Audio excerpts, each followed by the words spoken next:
సత్యవర్ధన్ అనేటటువంటి ఒక దళిత సామాజిక వర్గానికి చెందినటువంటి ఒక యువకుడిని నువ్వు కిడ్నాప్ చేసి హత్యాయత్నం చేసినందుకే ఫిబ్రవరి 13, 2025 నిన్ను అరెస్ట్ చేసి 137 రోజులు జైల్లో ఉన్న తర్వాత జూలై 2, 2025 రిలీజ్ అయ్యావు.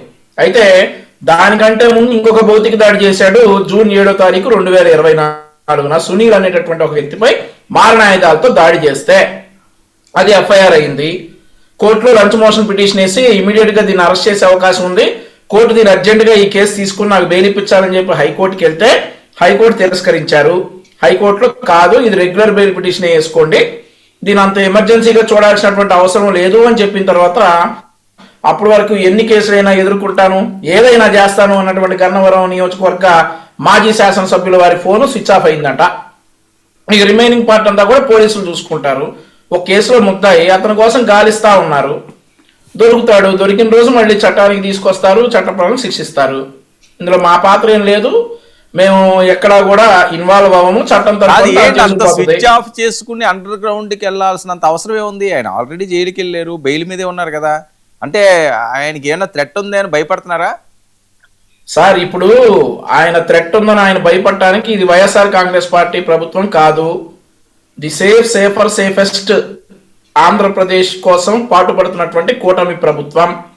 అతనికి ఎలాంటి థ్రెట్ లేదు, అతని ప్రాణానికి మాది హామీ. కానీ అతను చేసినటువంటి ఏ యొక్క అక్రమాలకి మాత్రం అతనికి చట్టం నుండి అయితే తప్పించుకోలేడు. లైఫ్ థ్రెట్ అయితే అతని ప్రాణాలకి మా ప్రాణం అడ్డేసి మా ఆంధ్రప్రదేశ్ రాష్ట్ర సిటిజన్ని, మా మాజీ ఎమ్మెల్యేని, మా రాష్ట్రంలో ఒక మాజీ ఎమ్మెల్యేని మేము కాపాడుకుంటాం. అంతేగాని లైఫ్ థ్రెట్ ఉంటే ఆ పార్టీ నాయకులతోటే ఉండాలి ఆయనకి సింపతి కోసం. అంతేగాని మా నుండి అయితే ఎట్లాంటి లైఫ్ థ్రెట్లు ఉండవు. అది ఆ సంగతి అతనికి కూడా తెలుసు. కాబట్టి మేము మళ్ళీ చెప్తా ఉన్నాం, లైఫ్ థ్రెట్ లాంటి ఏమైనా భయాలుంటే మా ప్రాణాలు అడ్డేసి వల్లభనేని వంశీని కాపాడతాం. అలాగని చెప్పి ఆయన చేసినటువంటి రాజకార్యాలన్నిటి నుంచి కాపాడటం అయితే ఎవరి తరం కాదు, జగన్మోహన్ రెడ్డి గారి తరం కూడా కాదు. ఏంటి వంశీ మీరు ఎంత మంచి వాళ్ళు, ఆయన ప్రాణాలకి మీ ప్రాణాలు అడ్డేస్తాం తేలిక సార్. ఈ రోజు ఒక మానవ జన్మ ఎత్తడం అంటే ఏంటో తెలుసా సార్? ముందుగా తాబేలుగా పుట్ట 500 ఏళ్ళు బతుకుతామట. ప్రపంచంలో ఉన్నటువంటి సమస్త జీవరాశులు సార్, కుక్క, నక్క, పంది, గొర్రె, మేక, బర్రె అన్నిగా పుట్టి చివరికి మానవ జన్మ ఎత్తుతాం సార్.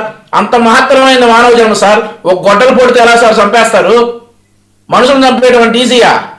అతను థ్రెట్ ఉందనంటే మా ప్రాణాలు అట్టం పెట్టి కాపాడుకుంటాం వల్లభనేని వంశీని. మా రాష్ట్ర పౌరుడు సార్, మా బాధ్యత కూటమి ప్రభుత్వంగా మా బాధ్యత మా రాష్ట్ర పౌరులందరినీ కాపాడుకుంటాం. అతనికి ఏది కానివ్వం సార్. అలాగని చెప్పి అతను చట్టపరంగా చేసినటువంటి వారి విషయాల్లో శిక్ష పడకుండా ఎవరు అతన్ని కాపాడలేడు. అతని ప్రాణానికి ఏమైనా ప్రమాదం ఉంటే మేము చూసుకుంటాం. రైట్. సురేష్